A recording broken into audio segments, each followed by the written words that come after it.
colors. Can you see that? Yes. You can see the other colors mixing here. So it's still, so this is very wet. So I'm working very fast. It's called alla prima because I'm trying I'm working wet on wet and on the spot. So now the colors that I'm putting in here, now look at where I'm holding the brush. So I can even do this, which is better, underhand.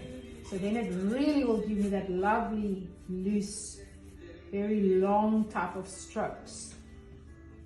So I'm using my brush as my tool. So I don't mind if the colors are slightly different. It doesn't matter. At this point, it doesn't matter. Okay. So now I want to add a bit of blue. A bit of blue in the face. Oh yeah, I want to work on that side.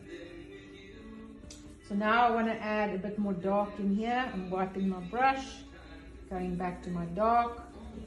I'm going to add a bit more blue into this, just to make it more interesting. And add a bit more red to the blue to make it more purple. Again, look at how I'm holding the brush. I'm in position 3. And I'm sort of swapping it underhand, overhand the whole time.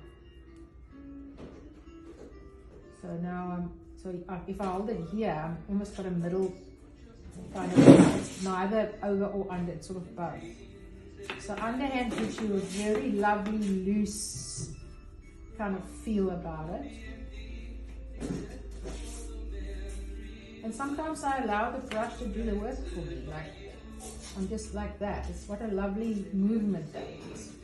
So where else can I put the dark? In the face. There. There, I just want to get the shape of the face right. It's a bit of a chin kind of thing there. So now I'm going to do the eyes. The nose. I need some light on this side. The top of the lip is always darker than the bottom of the lip. So now I'm going to add some of the bit of the flesh tone in. It's actually, she's used oranges and yellows and yellow ochres. So I'm going to use, can I have some more yellow ochre, please? So when you paint, one of the main things of painting is you can't paint if you don't have all the colors out. Because what you have there is what you will put on here.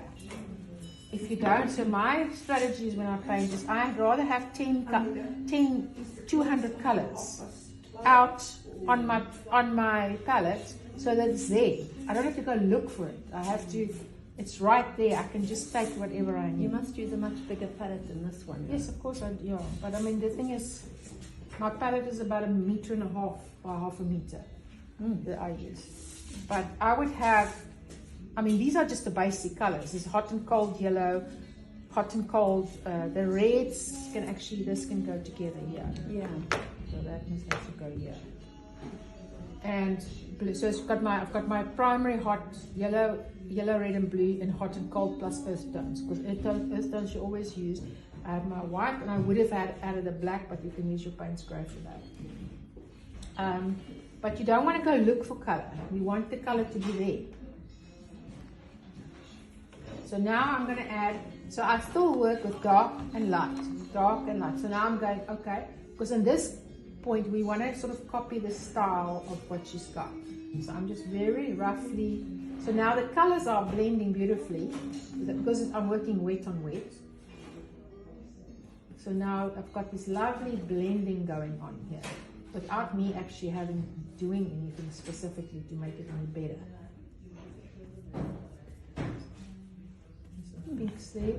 Okay, so now I want to go for a lighter color. So that's got a bit of yellow in it.